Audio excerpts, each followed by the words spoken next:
میرا نام کیا ہے یہ بتانا میں ضروری نہیں سمجھتی، لیکن میرے ساتھ کیا واقعہ پیش آیا یہ بتانا بہت ضروری ہے تاکہ لوگوں کو نصیحت ملے اور وہ زندگی میں کچھ سبق حاصل کرے۔ یہ واقعہ تو چند سال پہلے کا ہے، لیکن اس کے اثرات آج بھی میرے جسم پر موجود ہیں۔ آئیے چلتے ہیں اصل واقعے کی طرف۔ کچھ دنوں سے میری دونوں ٹانگوں میں شدید درد ہو رہا تھا۔ چلنے پھرنے میں دشواری تھی، کوئی سمجھ نہیں آ رہا تھا کہ کیا مسئلہ ہے۔ درد اس وقت زیادہ ہوتا جب میں سو کر اٹھتی تھی۔ پہلے 2-3 گھنٹے مشکل گزرتے، لیکن دوپہر تک درد کم ہوتا ہوتا ختم ہو جاتا تھا۔ شروع میں نے زیادہ توجہ نہ دی اور اس بیماری کو جسمانی کمزوری سمجھا۔ جب زیادہ درد ہوتا تو میڈیکل سٹور سے کوئی درد کش دوا لے کر کھا لیتی تھی، جس سے وقتی طور پر فائدہ ہوتا، لیکن بعد میں اگلے دن دوبارہ ویسے ہی درد ہوتا۔ اس نہ سمجھ آنے والی بیماری نے مجھے پریشان کر دیا تھا۔ درد وقت کے ساتھ بڑھتا رہا اور آہستہ آہستہ ٹانگوں سے ہوا تار رانوں تک پہنچ گیا اور میرا چلنا پھرنا دھوبر کر دیا۔ واضح رہے کہ اس وقت میری عمر 22 سال ہوگی۔ میں انتہائی خوبصورت تھی۔ میری حالت دیکھ کر میری ماں اور باجی سخت پریشان رہتی تھی۔ میں نے اپنے طور پر کافی ٹوٹکے آزمائے، جو بھی رشتہ دار مل جاتا وہ کچھ نہ کچھ گھریلو ٹوٹکا بتا جاتا، لیکن اس چیز کے استعمال سے بھی فائدہ نہ ملتا تھا۔ مایوس ہو چکی تھی۔ ایک رات کیبل پر ڈرامہ دیکھتے ہوئے ایک اشتہار سامنے آیا، جس میں حکیم صاحب دعویٰ کر رہے تھے کہ وہ ہر قسم کے جسمانی اور جوڑوں کا درد کا علاج کر سکتے ہیں، وہ بھی مناسب قیمت پر، اور تندرستی کی ضمانت بھی دیں گے۔ وہ اشتہار پڑھ کر مجھے امید کی کرن نظر آئی اور میں نے حکیم کے پاس جانے کا ارادہ کیا۔ صبح میں نے امی سے ذکر کیا تو وہ کہنے لگے، تم دیر مت کرو، شاید تم کو وہاں سے شفا مل جائے۔ تو تم نے اپنے مطلب کا جو پتہ بتایا تھا وہ ہمارے گھر سے زیادہ دور نہیں تھا، مشکل 20 منٹ کا سفر ہوگا۔ اس کا ایڈریس بھی مجھے کافی حد تک معلوم تھا۔ اس سے نمبر ملایا جو ٹی وی اسکرین پر نوٹ کیا تھا۔ دوسری طرف سے فوراً ہی فون اٹھا لیا گیا۔ میرے پوچھنے پر تصدیق ہو گئی، یہ حکیم اللہ وسائی کا مطب ہیں۔ میں نے اپنی بیماری کے بارے میں بتایا تو انہوں نے مجھے تسلی دیتے ہوئے کہا کہ حکیم صاحب کے نزدیک یہ معمولی مسئلہ ہے، آپ کل 12 بجے آ جائیں۔ حکیم صاحب بیٹھے ہوئے ہیں۔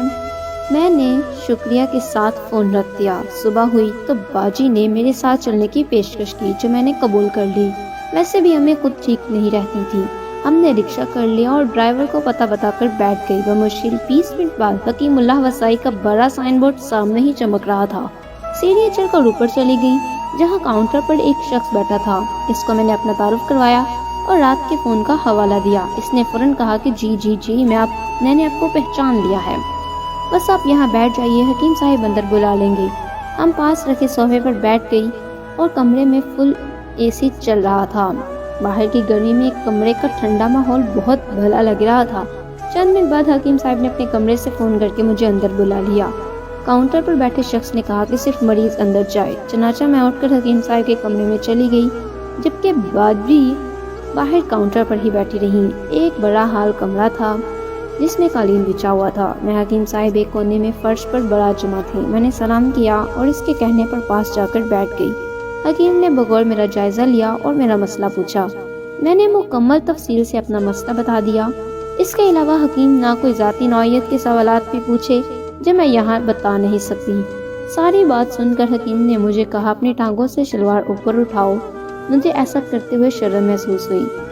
کیسا شرمانا! میری سڈول اور گوری ٹانگیں دیکھ کر حکیم کی آنکھوں میں ایک عجیب سی چمک آ گئی، جس سے میں نے نظر انداز کر دیا۔ حکیم نے ایک ڈبے سے جیلی جیسی کریم نکالی اور میری دونوں پنڈلیوں کی مالش کرنے لگا۔ بظاہر یہ علاج کا حصہ تھا۔ مجھے حکیم کی حرکات سے واضح شہوت محسوس ہو رہی تھی۔ تھوڑی دیر میں میری ٹانگوں کا درد حیرت انگیز طور پر جاتا رہا۔ پھر اس نے مجھے الٹا لیٹنے کو کہا تو میں ناچار الٹا لیٹ گئی۔ اس نے ایک اور ڈبے سے پیلے رنگ کی کریم نکال کر ایک گول سے ڈنڈے پر لگائی اور وہ ڈنڈا میری ٹانگوں پر پھیرنے لگا۔ اس نے میری شلوار ڈانوں تک کھینچ دی تھی۔ اس کریم کا اثر مجھے آنکھوں سے نکلتا ہوا محسوس ہو رہا تھا۔ چند منٹ بعد حکیم صاحب فارغ ہوئے تو مجھے چند دیسی کیپسول دے دیے اور روزانہ 2 وقت کھانے کو کہا۔ جب میں اٹھی تو بمشکل میری ٹانگیں میرا بوجھ برداشت کر رہی تھی۔ حکیم نے کہا، یہ دوا کا اثر ہے، جلد ٹھیک ہو جاؤ گی۔ 2020 ادا کر کے میں باہر نکلی اور اپنی بابی کا سہارا لے کر گھر واپس آئی۔ لیکن یہ کیا! گھر آنے تک میری ٹانگوں کی رہی سہی ہمت بھی جواب دے چکی تھی اور میں بستر پر گر گئی۔ جب تک بھی اٹھنے کے قابل نہ ہوئی تو گھر والے پریشان ہو گئی، لیکن میں حکیم صاحب کی بات پر یقین کر کے بیٹھی رہی کہ دوا کا اثر ختم ہونے پر خود ہی ٹھیک ہو جائیں گی۔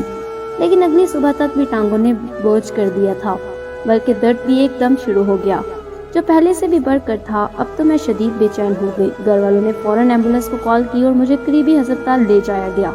ڈاکٹروں نے ٹیسٹ اور ایکس رے وغیرہ کیے اور دی کی ٹانگوں کی شریانوں سن کرنے والی کوئی دوا لگائی تھی، جس سے درد عارضی طور پر ختم ہو گیا، لیکن شریانیں نے شدید متاثر ہو گئی۔ مجھے سارا دن ہسپتال میں رہنا پڑا اور اس کے بعد میری ٹانگیں میرا بوجھ اٹھانے کے قابل ہوئیں تو میں اللہ کا شکر ادا کر کے گھر آئی۔ پھر میرے والد اور بھائی شکایت لے کر حکیم کے پاس گئے تو صاف مکر گیا، ہم نے تو کسی ایسے مریضہ کو دوائی دی ہی نہیں، تم لوگ بلا وجہ ہم پر الزام عائد کر رہے ہو۔ وہ خاموشی سے واپس آ گئی۔ غلطی تو ہماری اپنی تھی جو ہم ایک اہم مسئلے کو لے کر ایک نیم حکیم کے پاس، جس نے چند پیسے کمانے کی خاطر مجھے بستر پر ڈال دیا۔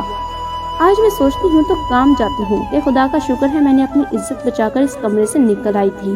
کچھ بعید نہیں تھا کہ وہ فریادیہ حکیم مجھے بے ہوش کر کے میری عزت پر ہاتھ صاف کر دیتا اور میں ساری زندگی مرمر کے جیتے عرصہ گزارا ہے۔ لیکن کبھی کبھی میں زیادہ کام کر لوں تو میری ٹانگیں بے جان ہونے لگتی ہیں، جیسے اوصاف کی دوا کا اثر میرے جسم میں موجود ہو۔ آخر ناظرین، یہ تھی آج کی ویڈیو۔ امید کرتی ہوں کہ آپ کو یہ ویڈیو پسند آئی ہوگی۔ ہمیشہ مستند معالج کے پاس جائیں، اور دوسری بات، خواتین اکیلی ایسی جگہوں پر جانے سے پرہیز کریں۔ جہاں تک ممکن ہو سکے کسی کو ساتھ لے کر جائیں، کیونکہ اس کی آنکھوں میں شیطانی چمک مجھے اچھی طرح یاد ہے، جو مجھے تنہائی میں اکیلا پا کر اس کی آنکھوں میں آ گئی تھی۔